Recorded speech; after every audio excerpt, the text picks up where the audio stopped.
Hello, Yam Fam! Welcome! Today we are going to be covering spooky paranormal stuff. My favorite topic.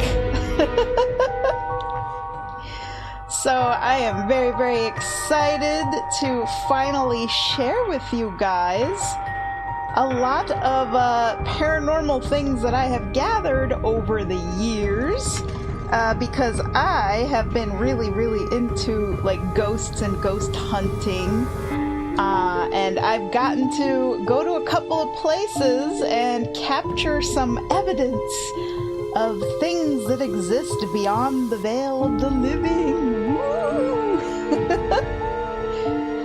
And also for this very special occasion today, I have also made myself look like a ghost. So I hope you guys enjoy my spooky appearance. I'm a little bit see-through.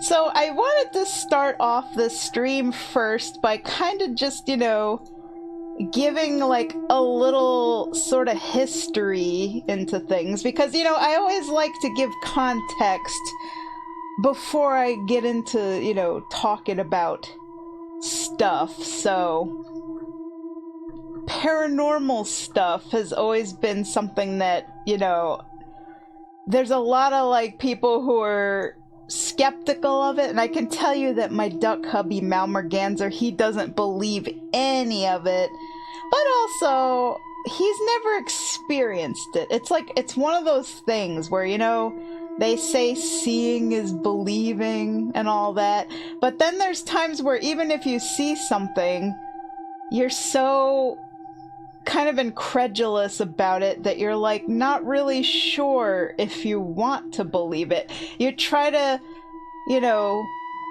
get logical and figure out like, nah, that didn't really happen, right? I didn't really see what I thought I saw, right? You know?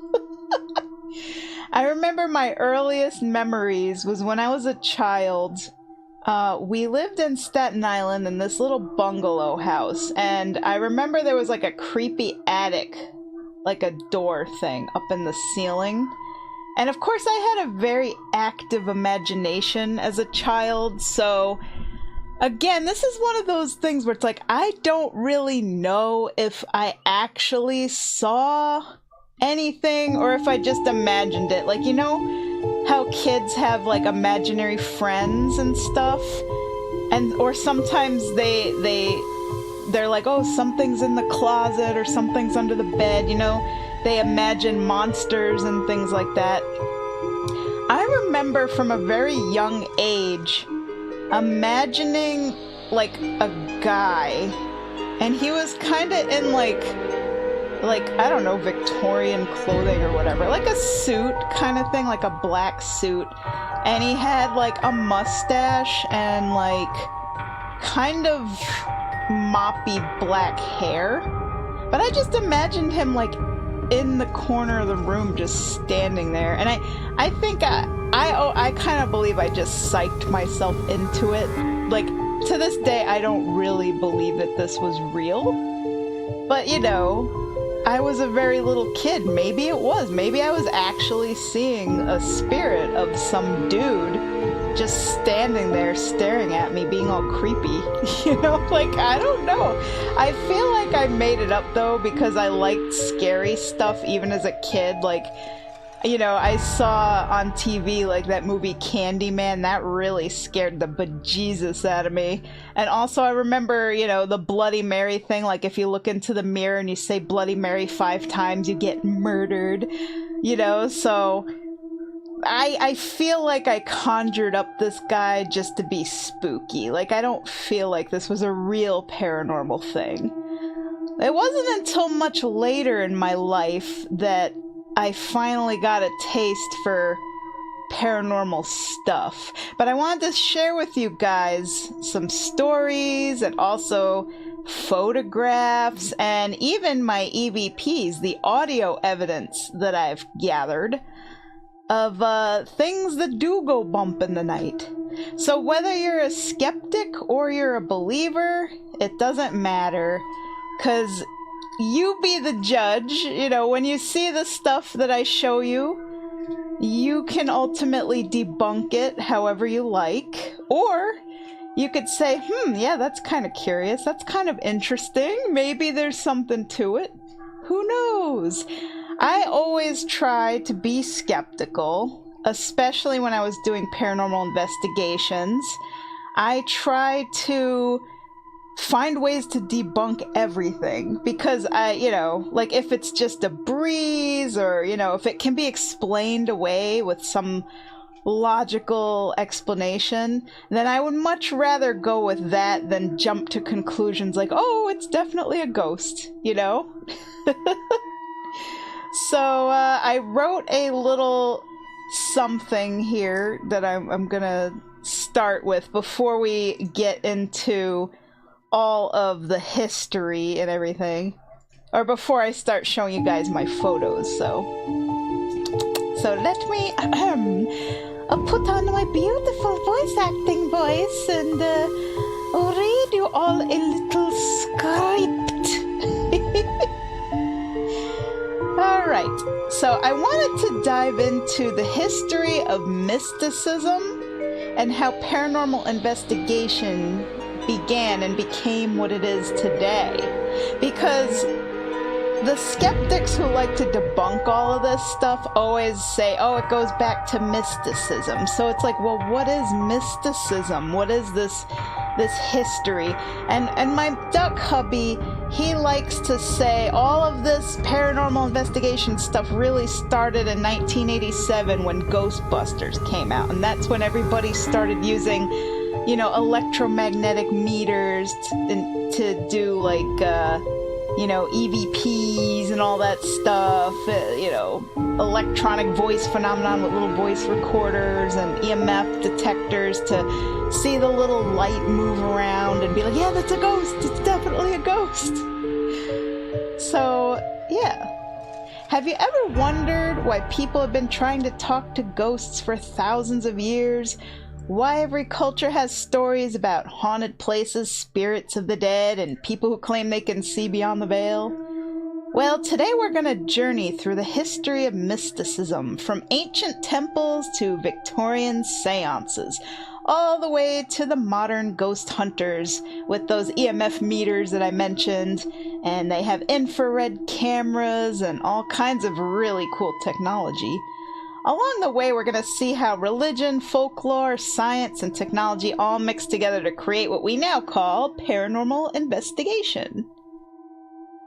So before there were ghost hunters, we always heard about stories going as far back as ancient Egypt. Probably even further back than that. I mean, if you look at, the earliest stories, like Greek mythology and everything, there's always some kind of a specter, right? So humans, they believed in spooky things for a very long time, maybe as long as humans have existed. Ever since that first campfire, they had to start telling stories. The ancient Egyptians believed that the soul continued after death and required elaborate burial rituals to survive in the afterlife, which is why they did the whole mummification thing. Like, a lot of ancient Egyptian lore really is about the afterlife, Pretty fascinating stuff. In Mesopotamia, restless spirits were thought to return if funeral rites weren't properly performed. In ancient China, they practiced ancestor worship, believing deceased relatives could influence the fortunes of the living. The Greeks believed in ghosts as well. The dead could appear to the living if they had unfinished business, and temples, known as oracles, claimed to receive messages from the divine spirits. To people living thousands of years ago, there wasn't really a separation between the physical and spiritual worlds. Spirits, gods, omens, dreams, and supernatural signs were simply a part of everyday life. Now, today, the modern day, we still have plenty of spiritual people. We still have psychic mediums. We have people who claim they can see ghosts and communicate with the dead. But we also have a lot of people who just go about their everyday lives and they never think one lick about any of this stuff, and they're completely skeptical. They're 100% science. Like, if there's no hard, concrete evidence and the science doesn't back it up, then it doesn't really exist. But I can tell you that after getting hit in the head with a curtain rod and having it disappear, I think that there's some things that maybe science needs to look into. Science needs to do a little catch-up work, if you will. So here's how mysticism entered into religion. As organized religions developed, mysticism became more structured. Mysticism refers to the belief that people can directly experience spiritual realities beyond ordinary perception. So, for example, Jewish mystics developed traditions such as the Kabbalah. Christian mystics describe visions, angelic encounters, prophetic dreams, and ecstatic experiences, which they still do to this day. If you ever watch those weird, televangelism things when people are like speaking in tongues and stuff, it's pretty weird. Oh my gosh. Islam developed Sufism, emphasizing direct spiritual communion with God, and Hindu and Buddhist traditions explored meditation and altered states of consciousness, believing enlightenment came from transcending ordinary awareness. Many mystical traditions warned people not to seek supernatural experiences for entertainment. Spiritual visions were often viewed as sacred responsibilities rather than exciting adventures. And I can tell you too, from the Mawate circle and the Native American stuff that I like to participate in, they are extremely spiritual as well. They believe in ceremony and that ceremony can do healing. They believe in honoring the spirits and that there are spirits in all things, even things like rocks, inanimate things that are not, scientifically speaking, alive, and that there's energy in things, like there's energy in crystals and stuff like that. That all plays a part in mysticism.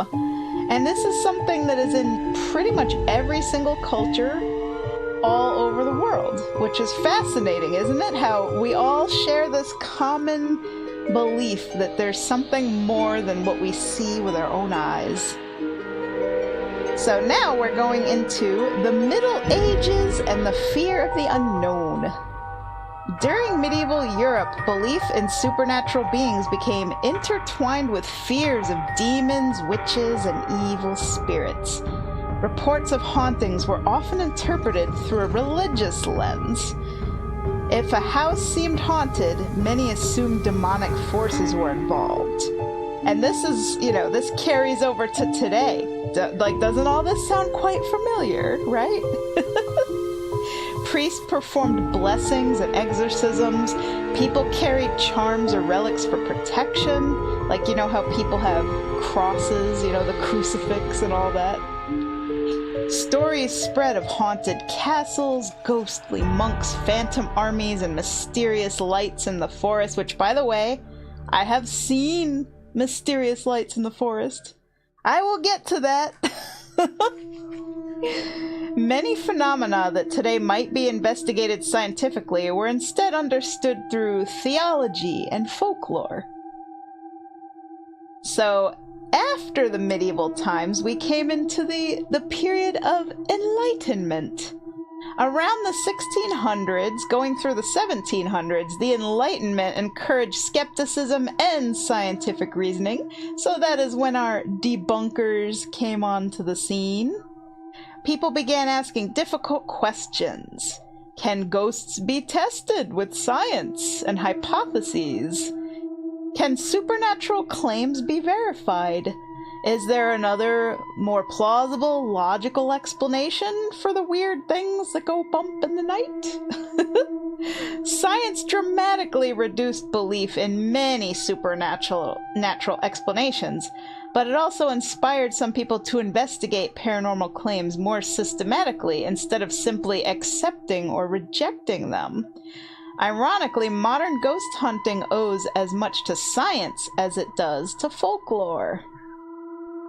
So the spiritual explosion happened around 1848.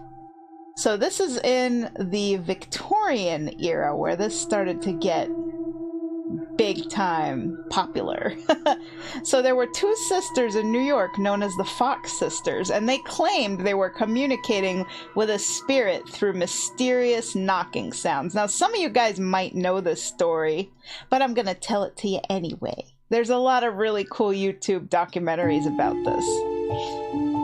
So their story spread all across America and Europe very quickly, and seances became all the rage. People gathered around tables in dark rooms, and they attempted